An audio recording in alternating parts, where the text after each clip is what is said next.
अस्सलामुअलैकुम। Programme night addition में हम आपको खुशामदीद कहते हैं। नाज़रीन, इंटरनेशनल पॉलिटिक्स ने क्रिकेट जैसे खेल को भी नहीं बख्शा। अभी न्यूजीलैंड की क्रिकेट टीम के पाकिस्तान से वापस जाने पर पाकिस्तानी शायकीन परेशान थे और न्यूजीलैंड टीम के अपने कप्तान मायूसी का इजहार कर रहे थे कि अचानक इंग्लैंड क्रिकेट टीम ने भी आज खबर आई कि अक्टूबर में खेले जाने वाले T20 मैचेस की सीरीज़ के लिए आने से इनकार कर दिया है और इसकी वजह भी सिक्योरिटी के ख़तरात ही बताया गया है। न्यूजीलैंड की टीम जो गुज़श्ता 9 दिन से पाकिस्तान में थी, इनकी VVIP सिक्योरिटी, सैकड़ों कमांडोज और पुलिस एहलकार, होटल सील, प्रैक्टिस और ग्राउंड, हर जगह पर ज़बरदस्त किस्म की सिक्योरिटी मौजूद थी, फ़ौजी सिक्योरिटी मौजूद थी। फिर भी ये सब इंतज़ामात भी न्यूजीलैंड की टीम को रोक नहीं पाए। पाकिस्तान में जहां ये सब सिक्योरिटी मामलात जारी थे, वहीं कहीं पर पाकिस्तान मुखालिफ खिचड़ी भी पक रही थी। सारी सिक्योरिटी एजेंसीज़, हत्ता के वज़ीर-ए-आज़म पाकिस्तान ने ख़ुद फ़ोन कॉल पर न्यूजीलैंड की वज़ीर-ए-आज़म को ये यकीन दिलाया कि सिक्योरिटी का कोई मसला नहीं है, लेकिन उसके बावजूद सिर्फ सिक्योरिटी को बहाना बनाकर न्यूजीलैंड की टीम वापस चली गई। मतलब ये कि प्राइम मिनिस्टर इमरान खान की वज़ीर आज़म न्यूजीलैंड की टीम उनको फ़ोन करना, वो भी काम नहीं आया। अब एक और नई बात सामने आई है कि एक 5 आइज़ नामी इंटेलिजेंस इत्तेहाद, जिसमें अमेरिका शामिल है, कनाडा, न्यूजीलैंड, बरतानिया और ऑस्ट्रेलिया शामिल हैं, इनको बराह रास्त पाकिस्तान में दहशतगर्दी के ख़तरे की खबर थी। लेकिन यहाँ पर सवाल ये पैदा होता है कि हज़ारों मील दूर से मिलने वाले दहशतगर्दी के थ्रेट को पाकिस्तानी एजेंसीज के साथ आखिर शेयर क्यों नहीं किया गया। न्यूजीलैंड की टीम तो चली गई, लेकिन जाते जाते मुहज़्ज़ब दुनिया के चेहरे से तहजीब का झूठा नकाब उतार गई। यह तहजीब का वो झूठा नकाब था जो फैटफ की शराइत पूरी होने के बाद भी पाकिस्तान को ग्रे लिस्ट में रखने के मामले पर यूरोपीय ममालिक के चेहरे से उतरा और फिर भारत ने भी मान लिया कि उनकी लॉबी ने यह सब किया, ये भारत ने करवाया। ये तहजीब का वही नकाब था जो तालिबान के साथ मुज़ाकरात करवाने में मदद के बाद अमेरिका के मनफी रवैये के बाद उतरा। ये वही तहजीब का नकाब था जो कश्मीर क्रिकेट लीग के वक्त भारत के चेहरे से उतरा, जिसमें साउथ अफ्रीकन खिलाड़ी हर्षल गिब्स ने कहा कि मुझे भारतीय क्रिकेट बोर्ड लीग खेलने से रोक रहा है। फिर भारत के इस तासुब और दुश्मनी पर दुनिया के तहजीब याफ्ता ममालिक का जो रवैया है, ये बदकिस्मती है। क्रिकेट को लेकर एक और बदकिस्मती मुल्क के अंदर भी है। न्यूजीलैंड की टीम क्या गई, मरियम नवाज ने एक ट्वीट कर डाली जिसमें पाकिस्तानी पासपोर्ट को इज्जत देने पर वज़ीर आज़म पर तनकीद की गई। लेकिन क्या करें, ये रिवायत वज़ीर आज़म ने खुद उस वक्त डाली थी जब वो अपोजिशन में थे। वो बयान में बैनुल-अक़वामी खिलाड़ियों को रेलू कट्टे कहकर पुकारा करते थे। नाज़रीन, सियासत मुल्कों की हो या मुल्क के अंदर की सियासी जमातों की, आखिरी वक्त पर न्यूजीलैंड टीम का पाकिस्तान से बग़ैर खेले चले जाना सिर्फ वज़ीर आज़म का नहीं बल्कि रियासत पाकिस्तान का एक नुकसान है, एक बहुत बड़ा सवालिया निशान है।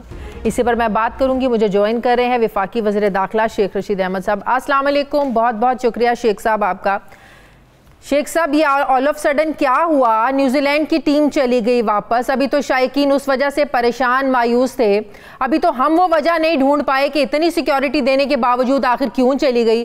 आज अभी थोड़ी देर पहले ही खबर आई कि इंग्लैंड की टीम ने भी पाकिस्तान आने से इनकार कर दिया। आपकी मैं बात सुन रही थी, आप कह रहे थे जितनी सिक्योरिटी हम लोगों ने न्यूजीलैंड की टीम को दे दी थी उतनी तो उनकी फोर्सेज नहीं हो रही होंगी। सर, ये हो क्या रहा है? दाल में काला है। एक पाकिस्तान इमरान खान की क़यादत में इमेज बिल्डअप की तरफ जा रहा है और दर्जनों वज़ीर ख़ारजा ने पाकिस्तान को विजिट किया है और ऐसे आलम में क्रिकेट डिप्लोमेसी को हमारा इमेज बिल्डअप करने की बजाय ख़राब करने की कोशिश कर रहे हैं। जब न्यूजीलैंड की टीम वापस चली गई थी तो इस समझने में तो कोई तकलीफ नहीं थी और मैंने तो कह दिया था कि अब लंदन की टीम नहीं आएगी, क्योंकि ऑब्वियस सी बात है कि ये सारी सिस्टर कंपनीज हैं और ये सारे लोग एक ही जैसे फैसले करते हैं और इनकी सोच में कुछ ज्यादा तजाद नहीं होता। तो मुझे तो पूरा ख्याल था कि ये लोग जो हैं लंदन वाले नहीं आएंगे, लेकिन हमारे फैंस को घबराने की जरूरत नहीं। एक दिन आएगा कि दुनिया की पाकिस्तान। शेख साहब, 2 दिन बड़ा मनाने की उनको कोशिश होती रही, फिर बाद में प्राइम मिनिस्टर साहब ने भी फ़ोन किया न्यूजीलैंड की प्राइम मिनिस्टर को, उन्होंने प्राइम मिनिस्टर इमरान खान की बात भी नहीं सुनी और बिल्कुल ये हमारे खुलूस की निशानदेही करता है। जी हाँ, लेकिन दुनिया इसको लेकिन इसको इंसल्ट भी समझा जा रहा है। के लिए ये सारे मामलात करना चाहते हैं और हम चाहते हैं कि एक बेहतरी की फजा पैदा हो और हमारे अमन का मैसेज सारी दुनिया में जाए। और बाज़ लोग नहीं चाहते कि हमारे ऊपर जो ये इंतहा पसंदी के इल्जाम लगाने वाली फोर्सेस हैं, उनको जब क्रिकेट के मैच होते हैं तो उनको तकलीफ होती है और उनको उनका केस कमजोर होता है। लेकिन हमारे जो क्रिकेट फैन है वो इसको मुल्की मामलात के तौर पर देखें। जैसे प्राइम मिनिस्टर इमरान खान ने न्यूजीलैंड की प्राइम मिनिस्टर को कॉल की, क्या ऐसे इंग्लैंड के प्राइम मिनिस्टर को भी कॉल करेंगे प्राइम मिनिस्टर साहब? मुझे नहीं पता, ये फॉरेन ऑफिस फैसला कर सकता है। मैं एज ए इंटीरियर मिनिस्टर वही बात कर सकता हूँ जहाँ तक मेरी स्वाधीन है। मैं ये समझता हूँ कि ये फॉरेन ऑफिस का काम है कि वो आपको बताए कि इंग्लैंड के प्राइम मिनिस्टर फोन करेंगे या नहीं करेंगे। बिल्कुल सही। लेकिन सर एक और बड़ा सवालिया निशान, ISI पाकिस्तान की सुपर डुपर इंटेलिजेंस एजेंसी, मुल्क की 5 एजेंसीज को पता चल जाता है और फिर पाकिस्तानी एजेंसीज से आप शेयर ही नहीं करते। सर ये क्या बात है? देखिए, किसी एजेंसी को नहीं पता। पाकिस्तान की ISI के मुकाबले में दुनिया में कोई एजेंसी नहीं है। बिल्कुल, कोई नेटिव की, कोई अमेरिका की, कोई दुनिया की कोई एजेंसी पाकिस्तान के ISI का मुकाबला नहीं कर सकती। उनके पास इत्तलात नहीं थी, वरना किसी को क्या पड़ा कि वो इतने बड़े मैच के एहतमाम करे और हेलीकॉप्टर से बिजनेस करे और सारी सपोर्ट करे। उन्होंने जाना का फैसला हुआ और आखिरी दिन हुआ। प्रैक्टिस करते हुए उनको कोई खतरा नहीं था। और ये सारी सूरत हाल जो है इस पर एक फॉरेन ऑफिस बेहतर तबसरा कर सकता है। मैं तो सिक्योरिटी वाइज आपको ये बता सकता हूँ कि सिक्योरिटी में कोई खिला नहीं था, कोई कमी नहीं थी, जबरदस्त सिक्योरिटी थी। और उन्होंने जाने का फैसला क्यों किया, ये उनकी तवादीद थी। उनको कहा कि हम ग्राउंड में बगैर तमाशाइयों के मैच खेल रहे हैं, उस पर भी वो इनकारी थे। तो पर जब जीता जाना ठहर ही गया था, तो जब उन्होंने जाना ही था तो फिर उनके लिए जाने के इंतजाम किए वजारत दाखिला। बिल्कुल सही। सर GSP+ की तलवार हम पर लटक रही है। FATF का जो मामला हुआ, जिसको भारत के मोदी ने तस्लीम किया कि उनकी लॉबी की वजह से पाकिस्तान को आज तक ग्रे लिस्ट में रखा हुआ है। सर ये जो अफगानिस्तान में पाकिस्तान का रोल रहा है, क्या आपको लग रहा है दुनिया हमें उस तनाजुर में देखकर हमारे साथ ये रवैया रख रही है जो आज भी तालिबान की हुकूमत को मानने को तैयार नहीं है? देखिए, हमने दुनिया को नहीं देखना, पाकिस्तान को देखना है। और पाकिस्तान दुनिया के साथ चल रहा है। पाकिस्तान ने कोई ऐसा कदम नहीं उठाया जो दुनिया के लिए परेशानी का बायस बने। पाकिस्तान को कहा गया कि वो अमेरिका के मज़ाकरात में मदद करे। उनकी दरख्वास्त पर, अमेरिका की दरख्वास्त पर हमने कहा इन राइटिंग हमें इमदाद की दरख्वास्त करें। जब उन्होंने इन राइटिंग दरख्वास्त की, फिर हमने दोहा के पीस पैक्ट में अपना एक रोल अदा किया। और हमने, दुनिया ने हम पे जो अमन के लिए, सलामती के लिए जिम्मेदारी लगाई वो हमने डाली। बाकी मुआहदा दोहा ने और अमेरिका, अफगान ने और तालिबान ने किया, पाकिस्तान ने तो नहीं किया। और डेट्स उन्होंने दी, निकलने की तारीखें उन्होंने दी। उनकी जल्दी की वजूहात से जो मसले और मामलात बने, ये उनका और अफगान का मामला है। हमारा जहाँ तक मसला है, हम अफगानिस्तान हमारा पड़ोसी मुल्क है, हम वहाँ कोई इंसानी बहरान नहीं देखना चाहते। उनको खुराक की मदद करेंगे, कर रहे हैं और भी करेंगे। और जहाँ तक के उसके आप कह रहे हैं तस्लीम करने का मसला, ये इमरान खान का मसला, करेगा नहीं करेगा, करेगा तो कब। वो बात बिल्कुल ठीक है, लेकिन सर इससे एक और चीज तो सामने आती है ना कि हमारी लॉबिंग कहीं ना कहीं कमजोर है, चाहे वो FATF का मामला हो, चाहे वो क्रिकेट का मामला हो। हमारी लॉबी कहीं कमजोर नहीं है। ऐसी क्रिकेट से कोई सामने जो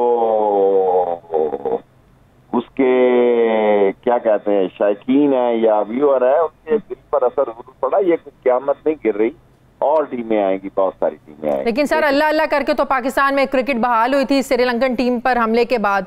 अब फिर हम उसी फेज में वापस जा रहे हैं। It's not easy sir. लेकिन मैं आपकी ख्वाहिश पे खबर तो नहीं बना सकता। मैंने आपको कहा इंशाल्लाह बहुत सारी टीमें आएंगी।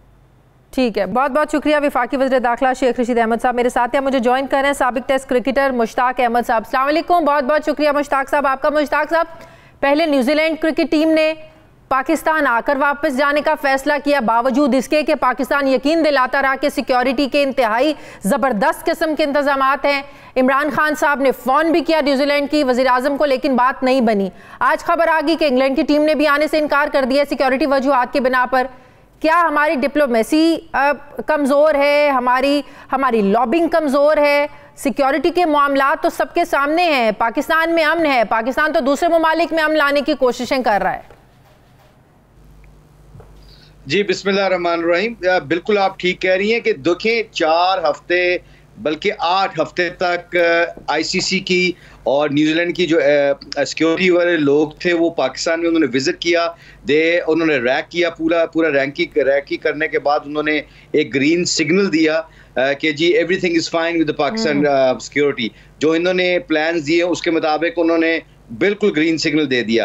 अब जब तक मैंने परसों भी मीडिया में कहा था कि ये न्यूज़ अब इंग्लैंड नहीं आएगा, क्योंकि उसकी रीज़न पता है क्या? उसकी रीज़न ये है कि ये याद नहीं रखते कि अभी जो कोरोना का जो सबसे मुश्किल टाइम चल रहा था इंग्लैंड में, तो हम पाकिस्तान क्रिकेट टीम वहां पे गई थी और उन्होंने क्रिकेट को भी आबाद किया था और financially they were very down, उनको फाइनेंशियली भी और उसके बाद क्रिकेट मॉरली भी हमने जाके उनके साथ खेली क्रिकेट। अब ये सबसे इम्पोर्टेंट चीज जो है, सबसे इम्पोर्टेंट चीज जो देखने वाली है, वो मेरा अपना जाती ख्याल ये है कि लोगों को मॉरल्स थोड़े बहुत रखने चाहिए। और पाकिस्तान जब भी मॉरली किसी भी कंट्री को सपोर्ट की जरूरत होती है तो हम अपनी क्रिकेट खेलने चले जाते हैं, और कितनी जगह पे मैं तो इसलिए ये जो आप कह रही हैं बिल्कुल ठीक कह रही हैं कि हमें थोड़ा सा स्टैंड लेना पड़ेगा। We have to be little bit more tougher to the people now, because जब भी हमारी टीम जाती है, किसी भी इंग्लैंड में जाती है, ऑस्ट्रेलिया में जाती है, न्यूजीलैंड में जाती है, हमारी टीम वो ना पीपल जो ना क्राउड पुलिंग टीम है हमारी, तो आई थिंक उनको पाकिस्तान तो T20 आपको T20 का होता हुआ लग रहा है? अब न्यूजीलैंड के बाद अब इंग्लैंड ने आने से इनकार कर दिया, तो जाहिर है बाकी जो ममालिक हैं वो भी सोचेंगे कि इंग्लैंड नहीं जा रहा है, न्यूजीलैंड ने वहां पर जाकर वापस आ गया, तो हम क्यों जाए? तो एक बहुत बड़ा एक कंसर्न तो हो गया है बाकी ममालिक की टीम्स के लिए। ऑफ कोर्स एक जवाब चाहिए होता है ना, एक एक्सक्यूज चाहिए होता है, जो कि मिल गया उनको। अब न्यूजीलैंड को ये चाहिए, जो मुझे खबरों में मिल रही है, न्यूज मिल रही है, वो ये कह रहे हैं कि जी कि हम रीशेड्यूल करते हैं सीरीज को। अब मेरा ख्याल में वर्ल्ड कप से पहले पाकिस्तान में किसी टीम का आना बहुत जरूरी है। अब it's very important for Pakistan cricket and for Pakistan respect, तो आई थिंक ये बहुत जरूरी हो गया है। अब ये न्यूजीलैंड वालों को अगर वो चाहते हैं कि वो क्रिकेट वापस खेलना चाहते हैं हमारे साथ, तो I think with the PCB and government of Pakistan they should come back and start playing cricket action. बहुत बहुत शुक्रिया साबिक टेस्ट क्रिकेटर मुश्ताक मेरे साथ हैं। नाज़रीन मुझे ब्रेक लेनी है, वापस आते हैं छोटे से वक्त के बाद।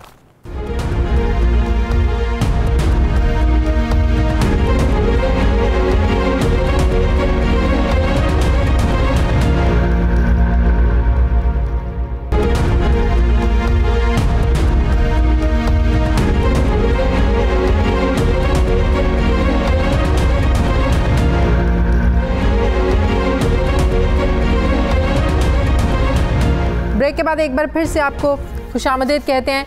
नाज़रीन, इंतखाबी इस्लाहात को लेकर हुकूमत फ्रंट फुट पर आ चुकी है। इस्लाहात पर पहले सिर्फ हुकूमत और अपोजिशन के दरमियान डेडलॉक था, अब इलेक्शन कमीशन भी अब दरमियान में आ चुका है। इलेक्शन कमीशन की तरफ से 37 एतराज़ात आने के बाद हुकूमती तर्जुमानों और वुज़रा की तनकीद का जो रुख है ये अपोजिशन से हट कर इलेक्शन कमीशन की तरफ हो गया है। आज वफाकी वुज़रा आज़म सवाती और बाबर अवान ने एक प्रेस कॉन्फ्रेंस की और ये कहा कि इलेक्शन कमीशन का पास ना होता तो कभी इस चीफ इलेक्शन कमीशन का तकर्रुर ना करते। हमें पता था आप बड़े मियाँ के हाथ की घड़ी और छोटे मियाँ की छड़ी हैं। उन्होंने क्या कहा, जरा सुनिए।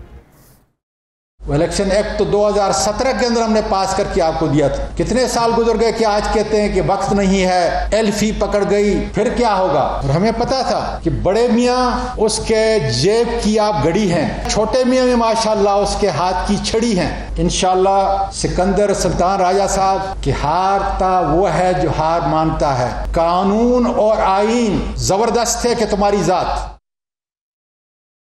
अगला इलेक्शन आईन के मुताबिक इमरान खान ने और पाकिस्तान तहरीक इंसाफ ने मुनक्कद नहीं करवाना। एक अबूरी हुकूमत इंटरिम सेटअप आएगा, वजीर आजम उसका होगा, काबीना उसकी होगी, चारों सूबों में हुकूमतें सूबाई सतह पे भी उसकी होंगी। इसलिए ये सियासी बददियानती है अगर कोई ये कहे कि हुकूमत उस वक्त इलेक्शन चोरी करने की पोजीशन में होगी। बात सिर्फ वफाकी वुज़रा की नहीं है कि आज फवाद चौधरी, शिबली फराज, बाबर अवान और आज़म सवाती समेत कई हुकूमती नुमाइंदे इलेक्शन कमीशन पर एतराज़ात लगा रहे हैं। बल्कि इस तनकीद का आगाज़ खुद वज़ीर आज़म ने किया था। 2 महीने पहले चेयरमैन सेनेट के इंतखाबात के बाद कौम से खिताब करते हुए क्या कहा था प्राइम मिनिस्टर इमरान खान ने, ज़रा देखिए। इलेक्शन कमीशन आपका बहुत बड़ा रोल है। आपकी सबसे बड़ी जिम्मेदारी साफ और शफाफ इलेक्शन है। ये आपकी आईनी जिम्मेदारी है। पहले तो मुझे ये नहीं समझ आई कि आपने अदालत में क्यों जाके कहा कि जी खुफिया बैलेट होनी चाहिए। रिश्वत देने की कोई आईन इजाजत देता है जो 30 साल से हो रहा है। 15-16 लोग जो बिके हैं, हमें पता तो चले वो कौन है। आपने उन मुजरिमों को भी बचा लिया ये सीक्रेट बैलेट करवा के। आपने हमारी जमहूरियत को नुकसान पहुंचाया है, अखलाकियात को नुकसान पहुंचाया है। नाज़रीन, इंतखाबी इस्लाहात हुकूमत और अपोजिशन दोनों के लिए एक बड़ा चैलेंज बन चुका है। अपोजिशन जमातों का मानना है कि इलेक्ट्रॉनिक वोटिंग मशीन धांधली के लिए लाई जा रही है, जबकि पीटीआई जवाबन कहती है कि आप जाली वोटर्स लिस्ट और पटवारियों के जरिए इलेक्शन जीतते आए हैं, इसलिए टेक्नोलॉजी की तरफ नहीं आ रहे हैं। जैसे इलेक्ट्रॉनिक वोटिंग मशीन पर हुकूमत, अपोजिशन और इलेक्शन कमीशन आज बाम दस्तों गरेबान नजर आ रहे हैं। इसका आइडिया 2011 में पाकिस्तान पीपल्स पार्टी की हुकूमत में सामने आया था और इस पर बातचीत भी की गई थी, मगर अब अपोजिशन जो है ये मैं ना मानूं की रिट लगाए हुए है। हुकूमत आइंदा इंतखाबात इलेक्ट्रॉनिक वोटिंग मशीन के जरिए ही कराने पर बज़िद है, क्योंकि वफाकी वजीर साइंस और टेक्नोलॉजी ये कह चुके हैं कि चाहे किसी को पसंद हो या ना हो, आइंदा इलेक्शन इलेक्ट्रॉनिक वोटिंग मशीन के जरिए ही होंगे।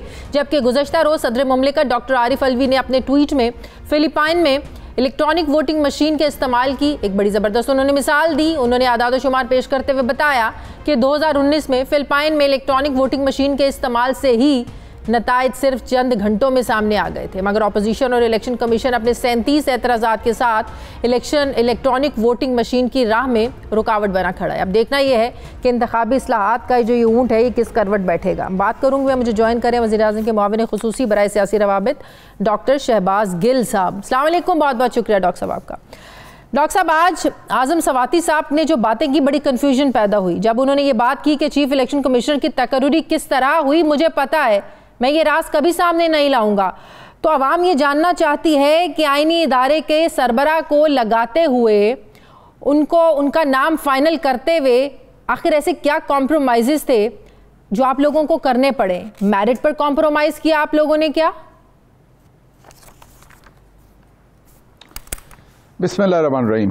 बहुत शुक्रिया शाजिया। देखिए, इस सवाल का जवाब तो आपको आज़म सवाती साहब दे सकते हैं। उनकी इन्फॉर्मेशन में जो चीज़ होगी वो मैं तो आपको नहीं बता सकता, उनकी इन्फॉर्मेशन में होगी वो बिल्कुल, वो कह रहे हैं तो बिल्कुल ठीक कह रहे हैं, क्योंकि वो एक सिक्का बंद आदमी है और वो जो बात कहते हैं बड़े वसूख से, और एक पढ़े लिखे ईमानदार और सिक्का बंद आदमी है। तो इसका मतलब ये हुआ कि प्राइम मिनिस्टर साहब को भी नहीं पता जो चीजें उनको पता है, फाइनलाइज सुन लेना, फाइनलाइज प्राइम मिनिस्टर कर रहे हैं, राज उनको पता है, कॉम्प्रोमाइजेस क्या हुए उनको पता है, जो लगा रहा है उसको नहीं पता। ये बड़ी अजीब सी बात लगती है डॉक्टर साहब। जी अच्छा, चले मैं आगे चलता हूं। उसका मैंने जो जवाब आपको देना था वो दे दिया। कुछ बातें होती हैं कि वो मेरा ख्याल है जिसने की वही एक्सप्लेन करे तो वही अच्छा होता है, और जब कोई अच्छा सा जवाब दे तो वो जवाब लेके आगे चलते हैं जो मेन मुद्दा उसके ऊपर आते हैं। पूरी हुकूमत की कारकर्दगी पर एक सवालिया निशान खड़ा हो जाता है सर। किस चीज की वजह से मैडम? इस तरह के बयानात की वजह से एक सवालिया निशान तो खड़ा हुआ ना प्राइम मिनिस्टर साहब पर कि भाई उन्होंने लगाया। मैंने मेरा ख्याल आपका और मेरा एक माजी है, फिर मेरी आपकी नोकझोंक हो जाती होती है। मैंने इसलिए आपको बसाद एहतराम कहा कि जो सवाल का एक पॉइंट ऑफ व्यू सवाती साहब ने उठाया, बहुत ही दस्त आपसे गुजारिश की कि उसका जवाब वो दे सकते हैं। अब सहाफियाना तरीके से मैंने अपनी जिम्मेदारी पूरी कर दी। अच्छा। अब अगर आप बार बार मुझे हचकोले देंगी तो फिर मैं कुछ कहूंगा, फिर आप गुस्सा करेंगी। तो जो आपका सहाफियाना राइट था सवाल पूछने का, आपने पूछा, मेरा जो जिम्मेदारी थी मैंने जवाब दिया। अब आगे बात करने से मेरे ख्याल है जो असल मुद्दा है कि वोट कैसे होना चाहिए, इलेक्शन कैसे होना चाहिए, उस पर बात आनी चाहिए। मैं उस मौजू के ऊपर आज़म सवाती साहब ने आज प्रेस कॉन्फ्रेंस की, कल वो दोबारा करेंगे। आपको उनका नंबर दे देता हूं, सुबह उन्हें अपने शो पे लें और उनसे ये सवाल करें, वो आपको इंशाल्लाह जरूर जवाब देंगे। जिस चीज के प्रीवी वो है उसका मैं जवाब आपको नहीं दे सकता। ठीक है, तो जो 37 एतराज़ात इलेक्शन कमीशन ने लगाए हैं, क्या ये इतने बड़े एतराज़ात हैं कि हुकूमत उनको दूर नहीं कर सकती, और बजाय इसके कि उन एतराज़ात पर बात करे सीधा ये कहना शुरू कर दिया आग लगा दें, ये हमें पता है कि किसके कहने पर चल रहा है, ये शरीफ बरादरान का है। दो बातें हैं। शाजिया, अब अगर आप बात करने देंगी तो आवाम को पता चलेगा, क्योंकि आपने मेरा ख्याल जितना मेरा टाइम होगा उस आधे से ज्यादा आपने पहले अपना अदारिया दिखाया है और आप अपना पॉइंट ऑफ व्यू हुकूमत के और इलेक्शन कमीशन दोनों के बारे में बहुत ही मुफस्सल तरीके से दे चुकी हैं। हमारी स्टेटमेंट्स भी सुना चुकी हैं, इमरान खान साहब से लेके वुज़रा तक, इलेक्शन कमीशन की भी बात कर चुकी हैं। अब अगर आप मुझे जवाब देने देंगी तो आवाम को बेहतर पता चलेगा हमारा पॉइंट ऑफ व्यू। अभी भी अगर आपकी कमेंट्री इस पे रहेगी तो फिर मुझे बोलने का मौका नहीं मिलेगा और मैं कोई बात आपके शो पे नहीं कर सकूंगा। जी, तो इसका जवाब यह है कि देखिए, हुकूमत ने पूरा वक्त दिया इलेक्शन कमीशन को। 2017 में ये कवानीन बने थे जो पाबंद करते थे इलेक्शन कमीशन को आईनी तौर पर, कानूनी तौर पर, कि उन्होंने इलेक्ट्रॉनिक वोटिंग मशीन और टेक्नोलॉजी को इस्तेमाल करके छोटे पैमाने पे पहले इलेक्शन करवाने हैं ताकि उनको फिर बड़े पैमाने पे किया जाए। इलेक्शन कमीशन ऑफ पाकिस्तान ने, वो एक बिल्कुल हमारे लिए बड़ा इज्जत का इदारा है, एक आईनी इदारा है, लेकिन जो उन्होंने गलत काम किया है उसके ऊपर तनकीद करना सबकी बनती है, जैसे किसी भी और इदारे पे बनती है, उन पे भी बनती है। तो वो उन्होंने गलत ये किया कि 2017 से लेके ऑनवर्ड, अभी 2018 से ऑनवर्ड 50 के करीब ज़िमनी इलेक्शन हुए हैं। क्या किसी एक में उन्होंने कोशिश की किसी किस्म की इन्वॉल्वमेंट लाने की टेक्नोलॉजी की? नहीं।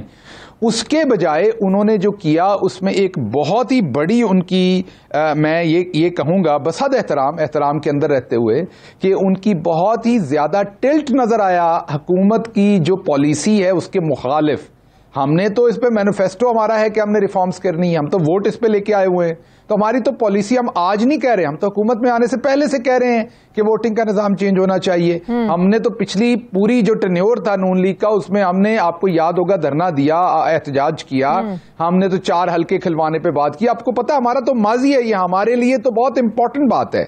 लेकिन अनफॉर्चुनेटली एक ऐसा आईनी इदारा जिसकी जिम्मेदारी जो कवानीन है उसके अंदर रहते हुए फ्री एंड फेयर इलेक्शन करवाने हैं, उन्होंने उन कवानीन को ना माना, ना सुप्रीम कोर्ट की जो डायरेक्शन थी उसको माना, बल्कि जब उन्होंने 37 निकात दिए तो उसमें बड़ी आसानी से जो ऐसे मुद्दे थे जिनसे पता चल सकता था कि वोटिंग मशीन कितनी जरूरी, उनको बड़े आराम से उसमें से माइनस कर दिया।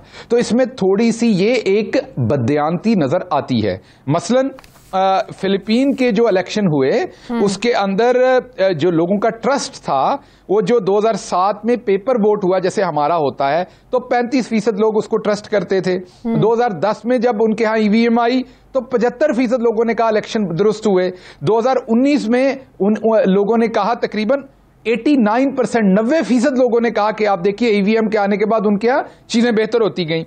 इसी तरीके से जो इलेक्शन की पिटीशंस हुई, वो जब पेपर का इलेक्शन फिलीपीन में होता था तो 1000 से ज्यादा पिटीशंस थी। जब पहली दफा ईवीएम लेके आए तो 49 पिटीशंस थी। जब दूसरी दफा 2019 में ईवीएम लेके आए तो सिर्फ 11 पिटीशंस थी, 1000 से 11। जो आखिरी बात बताने लगा हूं वो सबसे इंपॉर्टेंट है।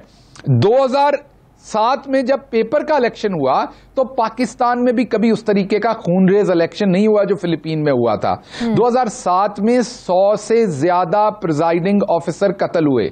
मैं क्या कह रहा हूं शाजिया, फिलीपीन में 100 से ज्यादा प्रिजाइडिंग ऑफिसर 2007 में कत्ल हुए। ठीक है, जिसे अब लोग जस्टिफाई कर सकते हैं। 2010 में जब ईवीएम आ गई, जब 2010 में ईवीएम आ गई तो 0 कत्ल हुए। 2019 में ईवीएम आई तो 0 कत्ल हुए। मीन लोगों की लड़ाई कम हुई, इलेक्शन पिटीशंस कम हुए, लोगों की जो कंफर्ट थी, जो लोगों का एतमाद था इलेक्शन पे वो बढ़ा। तो और ये जो डाटा इलेक्शन कमीशन को दिया गया, ये जो डाटा इलेक्शन कमीशन को दिया गया, ये उन्होंने चुप करके माइनस कर दिया बड़ी कन्वीनियंस के साथ, आवाम के सामने नहीं लाए, सामने लेके आए। आयरलैंड, हिस्सा ही नहीं बनाया।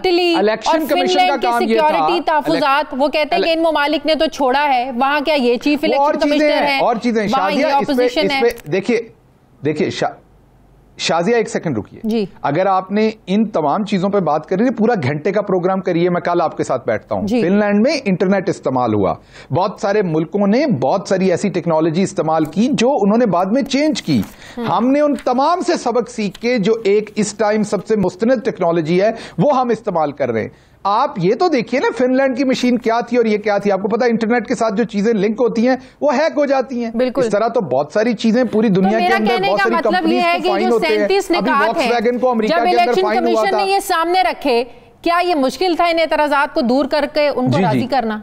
मुश्किल थे इन एतराजात? नहीं, उसमें बहुत सारे बदयांती के ऊपर मबनी चीजें हैं ना। मैंने आपके सामने खिदमत में अर्ज किया कि जो पूरा के पूरा कंडक्ट था उसमें सारे का सारा, कि जो ईवीएम के उसके अंदर जो मुस्बत बातें थी वो शामिल नहीं की गई।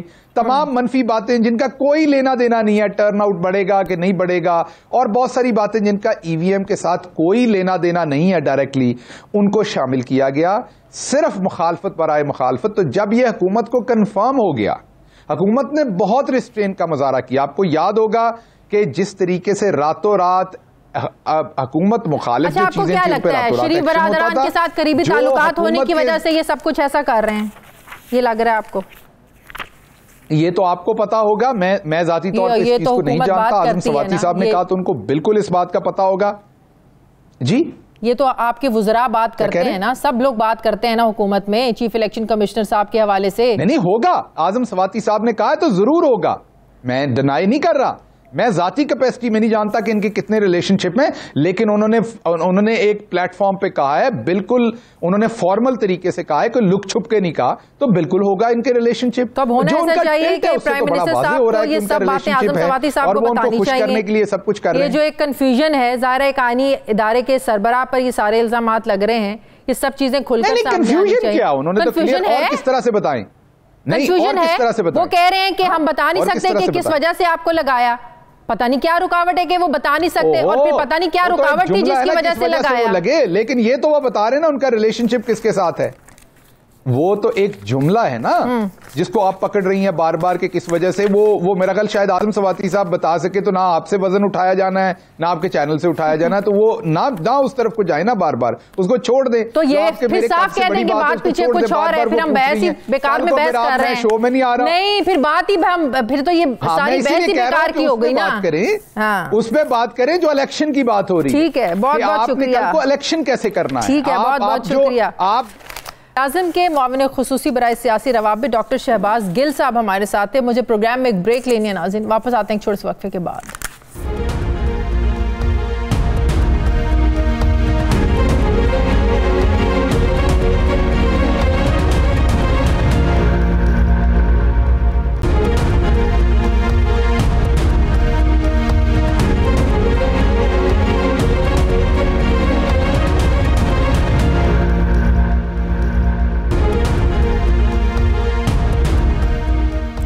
ब्रेक के बाद एक बार फिर से आपको खुशामदीद कहते हैं। साबिक secretary election commission Kanwar Dilshad साहब मुझे ज्वाइन कर रहे हैं। अस्सलाम वालेकुम, बहुत बहुत शुक्रिया कंवर दिलशाद साहब आपका। कंवर दिलशाद साहब, अब तो ईवीएम के मसले को लेकर बात इतनी ज़्यादा आगे बढ़ चुकी है कि वुज़रा कह रहे हैं कि चीफ इलेक्शन कमिश्नर के फैसलों पर जो बाकी अफसरान है ये जायज़ा लें, ये अपोजिशन की ज़बान बोल रहे हैं। तो लग ऐसे रहा है कि शरीफ बरादरान से ताल्लुकात की बुनियाद पर हुकूमत समझ रही है कि वो चीफ इलेक्शन कमिश्नर जिसे खुद हुकूमत ने अपोजिशन से मुशावरत के बाद लगाया, अब वो न्यूट्रल नहीं रहे। देखा जी, असूली तौर पर तो ये बात सबके सामने मालूम है कि शेख रशीद अहमद और शेरी मजारी की सिफारिशात पर मौजूदा चीफ इलेक्शन कमिश्नर की नामजदगी हुई थी हुकूमत की तरफ से। तो ज़ाहिर है बड़ी अहम शख्सियत रही है अपने को खैबर पख्तूनख्वा जब आज़ाद कश्मीर में भी चीफ सेक्रेटरी रहे और गिलगित बल्तिस्तान के भी चीफ सेक्रेटरी रहे, बाकी बाद वजारतों के भी फेडरल सेक्रेटरी रहे। लेकिन बहरहाल उनका नाम एक अच्छी शौहरत के हामिल हैं और उनका नाम हुकूमत पाकिस्तान में वज़ीर आज़म ने बतौर लीडर ऑफ द हाउस उनका नाम रिकमेंड किया, नामजद किया, तो लीडर ऑफ द अपोजिशन ने उसको तौसीह कर दी। अब मामला ये चल रहा है इलेक्शन कमीशन पाकिस्तान में, तो चंद महीने पहले, तकरीबन 1 साल पहले, तो ख़ुद प्राइम मिनिस्टर साहब इमरान खान साहब ने इनकी बहुत तारीफ की और इनके जो थे साबिक चीफ इलेक्शन कमिश्नर सरदार रजा, उनको शदीद तनकीद का निशाना बनाया। लेकिन बहरहाल हुकूमतों के मामला प्रायोरिटी बदलती रहती है। अब सबसे बड़ा अहम मसला ये हो रहा है कि ये जो इलेक्ट्रॉनिक वोटिंग मशीन पर इलेक्शन कमीशन पाकिस्तान ने ज़मीनी हक़ाइक़ को मद्देनज़र रखते हुए जो एतराज़ात लगाए हैं, उस पर हुकूमत का फ़र्ज़ है कि इंफॉर्मेशन टेक्नोलॉजी IT मिनिस्ट्री के जरिए उसके तमाम जो खदशात हैं या 37 जो एतराज़ात हैं, क्या ये बिल्कुल ही इसकी वजह से ईवीएम का प्रोसेस आगे बढ़ नहीं सकता, ये एतराज़ात दूर नहीं हो सकते? हुकूमत तो आपको भी पता है यही वो हुकूमत है जिसने धांधली को लेकर 126 दिन का धरना दिया था। तो इस हुकूमत के लिए इसका मतलब शफाफियत इतनी कंसर्न रखती है, इतनी इंपॉर्टेंट है कि सर वो ईवीएम लेकर आ रहे हैं। आपको क्या लगता है जो 37 नकात हैं जिसकी लिस्ट मेरे पास भी है, ये दूर किए बगैर या ये मशीन लॉन्च करते हुए इन्होंने जायजा ही नहीं लिया होगा इनके माहिरीन ने? इलेक्शन कमीशन की ओनरशिप के बगैर इलेक्ट्रॉनिक वोटिंग सिस्टम जो है वो काबिल अमल नहीं होगा। वो कहते हैं पार्लियामेंट का काम है कानून बनाना, इलेक्शन कमीशन का काम है इम्प्लीमेंट कराएं आप बस। वो ये तो ज़बानी बातें है ना। इलेक्शन कमीशन पाकिस्तान भी एक आईनी इदारा है और वो जिस वक्त अगर वो एक्ट बना भी लिया ज्वाइंट सेशन की मदद से तावन से बना सकते हैं, उनके पास मेजॉरिटी है, तो फिर इलेक्शन कमीशन पाकिस्तान जो है वो अपना इसका रोड मैप तैयार करेगा। और रोड मैप करके ये ज़रूरी नहीं होगा कि आपने इसी इलेक्शन में इसको इस्तेमाल में लें। वो चंद शहरों में इस पर अमल दरामद करवा देगा, चंद शहरों में इसका तजर्बा की तौर पर इस्तेमाल करेगा और कहिए हमने तो कोशिश की है और बाकी हम इसको स्टेप बाय स्टेप लेके आगे चलेंगे। तो बहरहाल हर इदारे के पास रोड मैप होता है, उसके मुताबिक। लेकिन हमें ही नज़र आ रहा है कि 2023 के इलेक्शन में इलेक्ट्रॉनिक वोटिंग मशीन का इस्तेमाल जो है वो नाकाबिल अमल भी है। 2028 में काबिल अमल हो सकता है, ये तो वो वाकई कह रहे हैं ना कि 2028 तक लेके जाना चाहती है ऑपोजिशन इसको और चीफ इलेक्शन कमिश्नर। अब चीफ इलेक्शन कमिश्नर पाकिस्तान के पास भी बड़े इख्तियारात हैं, अभी दोनों इख्तियार संभाल के रखे उन्होंने, Aahista Aahista step by step चलेंगे। सबसे बड़ा अहम बात यह है कि चंद रोज में डस्का का जो है वो रिपोर्ट जो है मंजर आम पर आ रही है और उसके भी अच्छे असरात सामने नहीं आएंगे और बहुत सी शख्सियात जो है पंजाब हुकूमत की वो बेनकाम हो जाएगी। तो लोग ये इलेक्ट्रॉनिक वोटिंग मशीन इस रिपोर्ट का ऐसे इस टाइम पर मंजर आम पर आना जब हुकूमत पड़ी हुई है चीफ इलेक्शन कमिश्नर के पीछे और इस वक्त में रिपोर्ट आ रही है डस्का के इलेक्शन में जो कुछ हुआ, ये क्या कोई टाइमिंग अहम है, सोच समझ कर टाइमिंग चूज की गई है सर? बहुत फाइटिंग इसलिए होगा कि उसमें तो तमाम प्रिजाइडिंग ऑफिसरों ने अपने ज़ारो कतार होते हुए सब हक़ाइक़ बयान कर दिए हैं, उनके दस्तखत मौजूद हैं, उनके बयानात मौजूद हैं। उस पर हुकूमत क्या एतराज़ करेगी? उस पर चीफ सेक्रेटरी जो है पंजाब के उनकी स्टेटमेंट है, आईजी पंजाब की स्टेटमेंट है, वो सारी स्टेटमेंट इकट्ठी होने के बाद इलेक्शन कमीशन पाकिस्तान रिपोर्ट को मंजरियाम पर 2-4 दिन में ले आएगा। जब बाकी रह गया फॉरेन फंडिंग केस, वो भी चंद रोज आएगी, कम अज कम लग रहा है कि 3-4 हफ्तों में वो भी सामने आ जाएगी। तो ये हुकूमत काफी अंडर प्रेशर है इलेक्शन कमीशन के फैसलों को रोशनी में। फैसला वार्डा का केस भी जो है वो भी चंद, आपको क्या लगता है क्यों हुकूमत चीफ इलेक्शन कमिश्नर के पीछे पड़ गई है? सिर्फ यही नहीं कि उनके अफसरान को भी कह रहे हैं कि इनके भाई फैसलों पर आप जो है ना वो नजरसानी करें, देखें कि इन्होंने क्या फैसले किए, उस पर स्टैंड लें। इन अदर वर्ड्स वो एक तरह से कहते हैं ना इनडायरेक्टली बगावत के लिए उकसाया जा रहा है। तो आपको क्या लगता है कि क्यों हुकूमत इनके पीछे पड़ गई है? मैं चंद अहम फैसले आने वाले हैं जिसकी बना के हुकूमत जो है इनको डाल रही है प्रेशर। बाकी मिनिस्टरों को ये कहना कि आप इनकी मिनिस्टरों की क्रेडिबिलिटी कौन सी इतनी ज़्यादा अवाम में इसकी पजराई हासिल है कि जिनके कहने पर हमारे मेंबर जो है वो बगावत कर देंगे या अलहदा हो जाएंगे। इनकी अपनी क्रेडिबिलिटी जो है वो भी डाउटफुल है। कौन उनकी बातें सुनता है? इनकी बात तो वो तो कोई असर नहीं पड़ेगा, बातें करते रहें, कोई फर्क नहीं पड़ेगा। वो बड़े मजबूत मियार के हैं दोनों मेंबर और चीफ इलेक्शन आज़म सवाती और फवाद चौधरी के खिलाफ क्या ज्यादा से ज्यादा एक्शन ले सकते हैं चीफ इलेक्शन कमिश्नर? नाअहल भी करार दे सकते हैं उनको? इलेक्शन कमीशन पाकिस्तान के पास तो इख्तियारात बेपना। आर्टिकल 204 ने जो तहफ़्फ़ुज़ दिया है, तो इलेक्शन कमीशन पाकिस्तान को आइन ने तहफ़्फ़ुज़ दिया है, उसका आर्टिकल 204 है जिस पर कंटेम्प्ट ऑफ कोर्ट लगा सकते हैं और कंटेम्प्ट ऑफ कोर्ट में सजा होती है। सजा उसको नाअहल भी करार दे सकते हैं, 3 साल की सजा भी दे सकते हैं, 6 महीने की सजा भी दे सकते हैं, till the rising of the court भी सजा दे सकते हैं, 30 सेकंड की, 50 सेकंड की, जिसके बाद उनकी मेंबरशिप भी खत्म, वजारत भी खत्म। लेकिन ये अगर हुकूमत के पास चीफ इलेक्शन कमीशन के बारे में कोई शदीद किस्म के डॉक्यूमेंट्स हैं तो वो फिर आर्टिकल 209 के तहत जो है वो अपनी कार्रवाई करे। प्रेसिडेंट ऑफ पाकिस्तान अथॉरिटी है, जुडिशल कमीशन भेज सकते हैं। तो ये जो है लफाजी जो है वो ये ना करें, इससे इदारे मजबूत। इलेक्शन कमीशन इनके लफाजी हमलों से मजबूत हो गया है।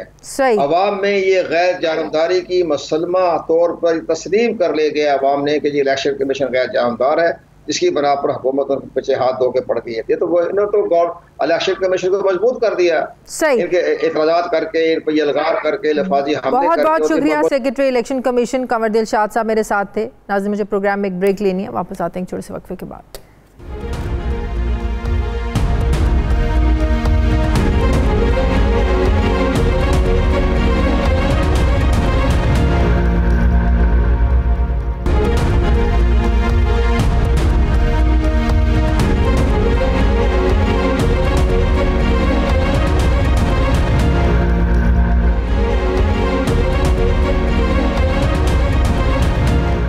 के बाद एक बार फिर से आपको खुशामदीद कहते हैं। नाज़रीन, शंघाई ताउन तंजीम में तालिबान हुकूमत के मौक़िफ़ को तस्लीम करते हुए अफ़गानिस्तान की सीट को खाली रखा गया है, जबकि अशरफ गनी की साबिक हुकूमत के नायब सदर अमरुल्लाह सालेह ने भारत की हिमायत से इस सीट पर कब्ज़ा करने की कोशिश भी की थी।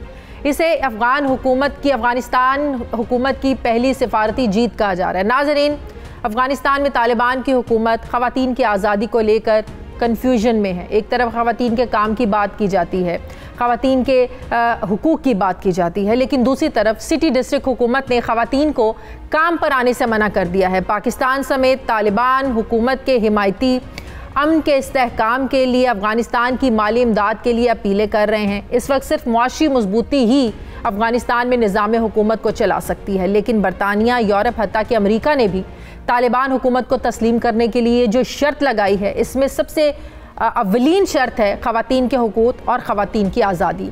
लेकिन यहाँ तालिबान हुकूमत को शायद इस संगीनी की कोई परवाह नहीं है।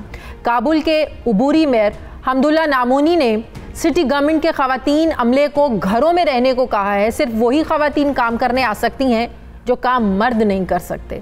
हालांकि तालिबान के अफ़गानिस्तान पर कंट्रोल के फ़ौरन बाद आम मौफ़ी के साथ ये भी ऐलान किया गया था कि ख़वातीन मामूल के मुताबिक काम करती रहेंगी। कैसे और क्या यकीन दहानियाँ करवाई गई थी तालिबान की तरफ से, अफ़गान तालिबान की तरफ से। अगर जो तालिबान के दिफा में पाकिस्तान के वज़ीर-ए-आज़म इमरान खान ने भी कहा था कि ख़वातीन के हुकूक दुनिया का कोई दूसरा मुल्क इसको इंश्योर नहीं करवा सकता। क्या कहा था प्राइम मिनिस्टर इमरान खान ने, ज़रा सुनिए। ये आजकल ये जो अफगानिस्तान के ऊपर प्रोग्राम्स हो रहे हैं, यूरोप, सारी दुनिया मगरब में कि जी वो अफगानिस्तान की औरतों की बड़ी बुरी, उनको फिक्र पड़ी अफगानिस्तान की औरतों की। वो जी पता नहीं तालिबान क्या कर देंगे औरतों। कभी दुनिया की तारीख में कभी किसी ने बाहर से आके किसी मुल्क की औरतों को हुकूक दिलवाए आज तक? पाकिस्तान की अफ़गानिस्तान के लिए माली मदद और मुआशी इस्तेहकाम के लिए कोशिशें जारी हैं, लेकिन ये तभी मुमकिन है जब दुनिया, खुसूसन यूरोपीय ममालिक अफ़गानिस्तान की हैसियत को कबूल करके उन्हें तिजारती पैकेज दें। लेकिन उन सब का सबसे बड़ा एतराज़ ही ख़वातीन की आज़ादी पर है, जिस पर शायद तालिबान हुकूमत भी समझौता करने को तैयार नहीं है। इसी पर मैं बात करूँगी। मुझे अफ़गान तालिबान के तर्जुमान सुहेल शाहीन साहब ज्वाइन कर रहे हैं। अस्सलाम वालेकुम, बहुत बहुत शुक्रिया सुहेल शाहीन साहब आपका। सुहेल शाहीन साहब, जब से अफ़गान तालिबान ने कंट्रोल संभाला है, दुनिया का जो सबसे पहला कंसर्न था वो था ख़वातीन की आज़ादी और ख़वातीन के हुकूक। लेकिन आए रोज़ जब हम ये देखते हैं कि ख़वातीन को काम करने से रोका जा रहा है, उस पर ख़वातीन एहतजाज कर रही हैं, ख़वातीन को कहा जा रहा है कि वो घरों में रहें, तो दुनिया का जो एक मौक़िफ़ था, दुनिया का जो पॉइंट ऑफ व्यू था आप लोगों की सोच को लेकर, वो तो सच साबित हो रहा है कि आप लोग ख़वातीन की आज़ादी के हक़ में नहीं हैं। नहीं, ये तो जो आप कह रहे हैं वो सिर्फ वन साइडेड स्टोरी है। ख़वातीन के हुकूक के लिए हम कमिटेड है। हमने जो पहले कहा है अभी कह रहे हैं कि वो हिजाब को रियायत करे। ये एक इस्लामी उसूल है।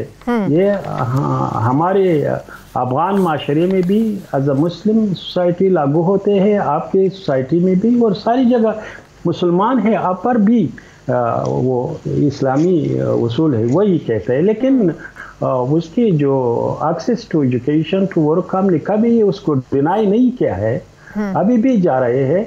अभी ये हाई स्कूल्स बॉयज जो है उसका नाम, लेकिन कल ही मैं एक एहतजाज देख रही थी कि ख़वातीन उमूर की मुअत्तल वजारत की इमारत के सामने ख़वातीन ने एहतजाज किया। उनको कहा गया कि आप घरों से काम करें, सिर्फ वो काम ख़वातीन आकर करें जो मर्द नहीं कर सकते। तो आप ये बताना पसंद करेंगे कि ऐसे कौन से काम हैं जो मर्द नहीं कर सकते, वो सिर्फ औरतें करेंगी? मैं ऐसा पढ़ा रहा हूँ, लेकिन वो दूसरा जो हाई स्कूल जो है बॉयज़ का उन्होंने अनाउंस किया है, वो ऐसा गर्ल्स के लिए भी वो आ रही है, ऐसा अनाउंसमेंट आ रही है। ऑलरेडी जो ख़वातीन है हेल्थ मिनिस्ट्री में, उन्होंने उसके लिए अनाउंस किया कि वो अपनी वज़ाइफ को जॉब्स को ज्वाइन करे। ऐसा हायर एजुकेशन में भी ऐसा कहा है, अनाउंस किया है। दूसरी एयरपोर्ट में जो ख़वातीन थे उन्होंने भी वो अपनी जॉब्स को ज्वाइन किया है। अब ये एहतजाज करने वाली ख़वातीन कौन है जो सड़कों पर नजर आती हैं? क्या ये आप लोगों के खिलाफ कोई प्रोपेगेंडा है, कोई साजिश है? बिल्कुल बिल्कुल जी, जो उधर वो उसके फॉरेन कंट्री से हो रही है, वो एक साजिश है, लेकिन हमने डिनाई नहीं किया है। लेकिन सही है, तदरीजी है। इनिशियल डेज है, लेकिन जो उसके हुकूक है इंशाल्लाह उसके मुताबिक। क्या काबुल के मेयर ने क्या वाकई मना किया है कि खवातीन काम पर ना आए? नहीं, हमने ऐसा नहीं किया है कि खवातीन को मना किया है, लेकिन हमने ये कहा है कि उसके लिए बाकायदा इन्वायरमेंट क्रिएट करेंगे, वो भी आ जाएंगे, जो भी उसका काम है वो बिल्कुल सब डिपार्टमेंट में आ जाएंगे, लेकिन एक इन्वायरमेंट उसके लिए क्रिएट करेंगे। जाहिर है एक निज़ाम तब्दील हो चुका है, अभी दूसरा निज़ाम है, और निज़ाम अपने मुताबिक जो भी ख़वातीन हो या दूसरे हो उसके हुकूक रिकायत करेंगे, लेकिन उसके अपनी एक तरतीब होती है। सिर्फ बात वो तरतीब के है, लेकिन उन्होंने एक शोर मचाया है, उसका मतलब भी बहुत पॉलिटिकली मोटिवेटेड है रादर देन रिलेटेड। लेकिन आप नहीं समझते हैं कि ये तो एक हकीकत है कि ख़वातीन में माजी में ख़वातीन के हुकूक को लेकर ज़्यादतियाँ होती रही हैं, तो ये तासुर इतना ज़्यादा आम हो चुका है पूरी दुनिया में कि आप लोगों को बहुत ज़्यादा मेहनत करनी पड़ेगी इस तासुर को ज़ायल करने के लिए। ज़्यादा से ज़्यादा ख़वातीन को जगह देना पड़ेगी, ज़्यादा से ज़्यादा ख़वातीन को मौका देना पड़ेगा, ज़्यादा से ज़्यादा ख़वातीन को आगे लाना पड़ेगा कि आप लोगों के पर जो एतराज़ात हैं दुनिया के वो ख़त्म हो सके।